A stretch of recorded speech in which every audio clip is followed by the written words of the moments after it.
Hello friends, good morning and welcome back to my channel. আশা করি সবাই ভালো আছেন আর আমিও ভালো আছি। আজকে হচ্ছে সোমবার আর এখন বাজে সকাল 8:30। তো এখন থেকেই আমি ভিডিওটা স্টার্ট করছি। আশা করি আজকের ভিডিওটা খুব ভালো লাগবে আপনাদের। তো সঙ্গে থাকুন, দেখতে থাকুন। এখন যাব সোজা রান্নাঘরে, কারণ আজকে থেকে অষ্টমী আসছে।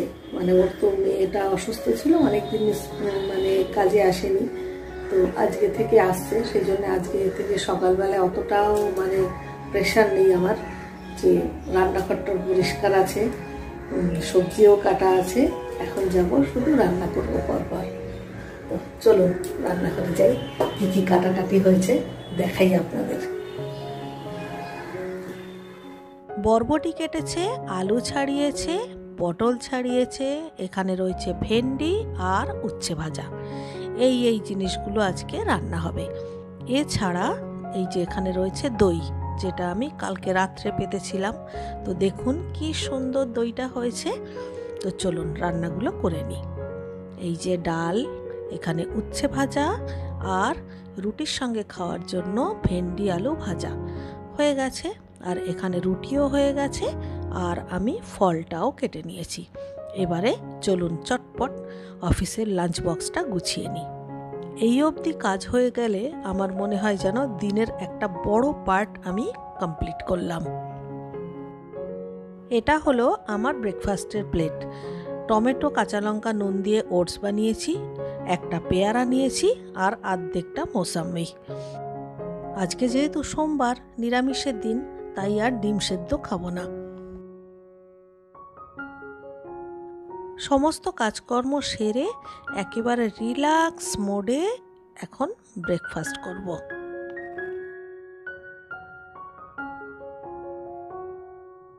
এই সময় বেশিরভাগ ক্ষেত্রেই আমি হয় ফোন ঘাঁটি, মানে ফোন দেখি, কিংবা ফোন করি।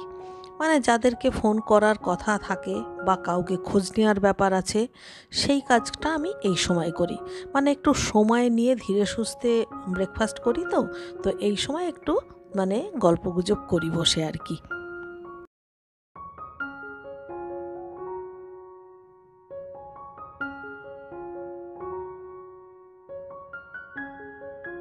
এই সময় আমি কার সঙ্গে কথা বলছি বলুন তো? রুমা, মানে আমার ছোট জার সঙ্গে। ওর সঙ্গে যখন কথা বলি না, তখন 20 মিনিট 25 মিনিট কোথা দিয়ে যে কেটে যায় আমরা নিজেও বুঝতে পারি না। সেই জন্যে আমরা বেশ অনেক দিন গ্যাপেই কথা বলি। মানে ধরুন 15-20 দিন 25 দিন বাদেই কথা বলি। কারণ এরকমভাবে যদি কথা বলি এতক্ষণ টাইম নিয়ে, তাও আবার যদি ঘন ঘন কথা বলি, তাহলে তো প্রচুর কাজের ক্ষতি হয়। ফোনে কথা বলা মানেই কাজের ক্ষতি। মানে আমি তো অন্য কোনো কাজ করতে পারছি না, বা ওরও বা ছেলের পড়া থাকে, ছেলের পরীক্ষা সামনে, ওরও ক্ষতি হয়। তো সেই জন্যে আমরা অনেক দিন বাদেই কথা বলি। আর যেদিন বলি সেদিন মানে একদম ফোন টোন পুরো গরম হয়ে যায়, বুঝতে পারলেন? আর যেদিন আমি ফোনে এরমভাবে গল্প করি খেতে খেতে, সেদিন কিন্তু আর ব্রেকফাস্টের পর রেস্ট করি না, একেবারে সোজা রান্নাঘরে চলে যাই।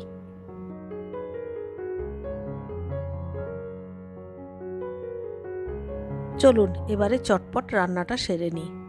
আজকে তো নিরামিষ, তাই আজকে রান্না করব আলু পটল পোস্ত আর বড়ির ঝাল।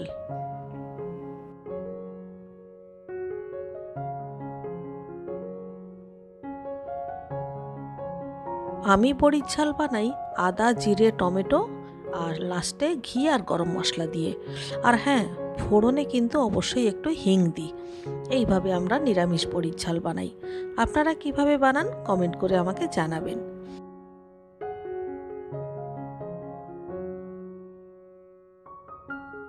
আর এখন যেটা করছি এটা হচ্ছে আলু পটল পোস্ত।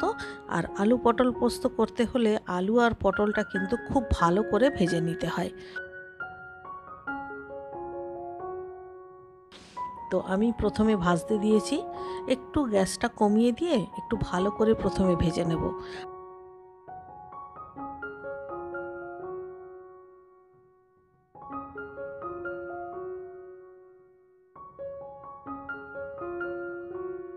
আলু পটল যতক্ষণে ভাজা হবে ততক্ষণে অন্যদিকে আমি 4-5টা কাঁচা লঙ্কা আর পোস্ত আর সঙ্গে একটু নুন দিয়ে প্রথমে গুঁড়ো করে নেব, তারপর জল দিয়ে একটা সুন্দর পেস্ট বানিয়ে নেব।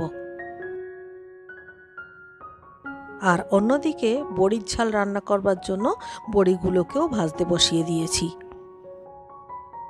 দুদিকে দুটো রান্না বসিয়ে দিয়েছি আর তার ফাঁকে আমি জলগুলোও ভরে নিচ্ছি।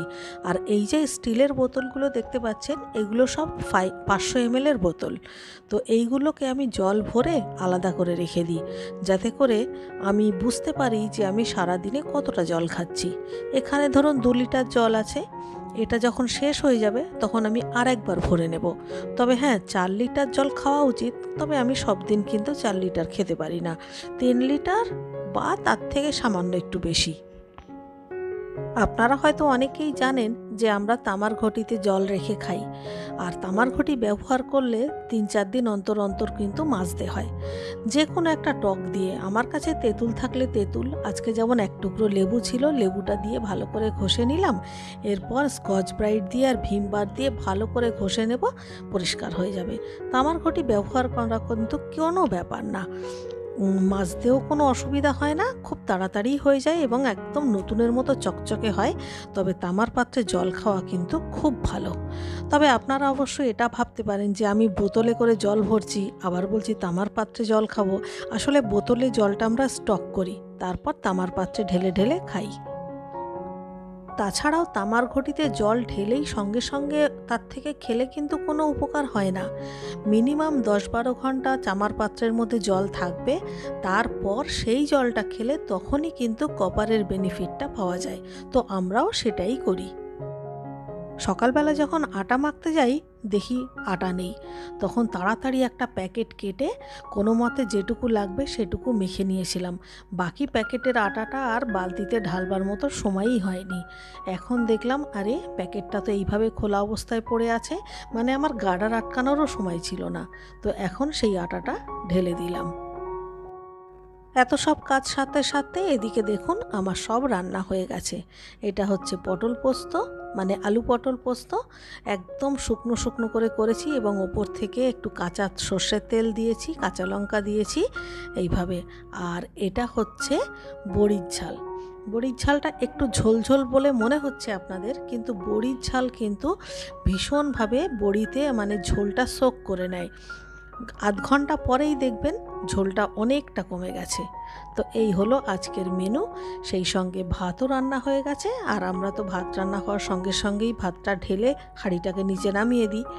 তো ভাতটাও রেডি করা হয়ে গেল। আর এখন করব ওই রায়তা। আসলে টক দই জিনিসটা আমার একদম খেতে ভালো লাগে না, ভীষণ টক লাগে, মানে চিনি দিয়ে ছাড়া খেতেই পারি না। কিন্তু এখন যেহেতু ডায়েট করছি, তো সেই জন্য এখন তো একটু টক দই খেতেই হবে। সেই জন্য ভাবলাম শুধু শুধু না খেয়ে এর মধ্যে একটু শসা টসা দিয়ে করি, তাহলে টক দইয়ের ওই টক ভাবটা একটু কমবে। সেই জন্যে খানিকটা দই আর একটা গোটা শসা গ্রেট করে নিয়েছি, এর মধ্যে একটু বিট নুন দিলাম, আর ভাজা মশলা দেব, মানে ধনে জিরে আর শুকনো লঙ্কা ভেজে গুঁড়ো করে রাখা আছে, সেই মশলার গুঁড়োটা একটুখানি দেব, দিয়ে ভালো করে মিশিয়ে এখনই একবারে ফ্রিজে রেখে দেব। তারপর যখন খাবো তখন ফ্রিজ থেকে বের করে খাবো। তো সেটাই দিলাম। আর একটা জিনিস দিলে অবশ্য ভালো হতো, কিন্তু সেটা দিলে আবার আনহেলদি হয়ে যাবে ব্যাপারটা, সেটা হচ্ছে ঝুরি ভাজা। রায়তাতে না উপর থেকে ঝুরি ভাজা ছড়িয়ে দিলে খেতে দারুণ লাগে। স্নান টান করে চলে এলাম ফুল তুলতে। আজকে গাছে অনেক ফুল ফুটেছে, 2টো সাদা জবা ফুটেছে, তারপর একটা লাল জবা ফুটেছে, মানে যেটাকে বলে আর কি কালীঘাট জবা। তো একটা লাল জবা ফুটেছে আর 2টো চন্দন জবা ফুটেছে। অনেক দিন ধরে একটানা বৃষ্টি চলেছিল, যার ফলে জবা গাছের মানে ফুল ফোটা প্রায় বন্ধই হয়ে গেছিল। এই যে বৃষ্টিটা একটু কমেছে, এইবারে আবার আস্তে আস্তে ফুল ফোটা শুরু হয়েছে। দেখুন কতগুলো টগর ফুটেছে, তারপরে নয়নতারা তো সবসময়ই আছে, অলওয়েজ সঙ্গী, তারপরে কলকে ফুলও ফুটেছে।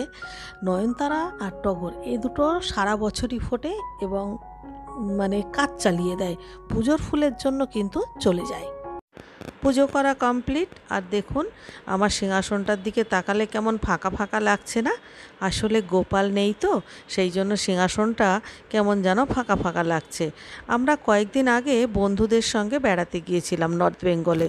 ওই তখনই গোপালকে আমার সেজোজার বাড়িতে রেখে গেছিলাম। এমনিতে মধুরায়ের কাছে রাখি, কিন্তু ও তো বেচারি উঁচু ক্লাস হয়ে গেছে, পড়ার চাপও বেড়েছে, সেই জন্যে আমার সেজোজার কাছে রেখে গেছিলাম। ওরও গোপাল আছে, তো ভাবলাম দুই গোপাল একসঙ্গে ভালোভাবেই থাকবে। তো ফিরে এসে গোপালকে আর আনা হয়নি, দেখি আজকালকের মধ্যেই নিয়ে আসবো। তো চলুন ভিডিওটা শেষ করছি, সবাইকে টাটা।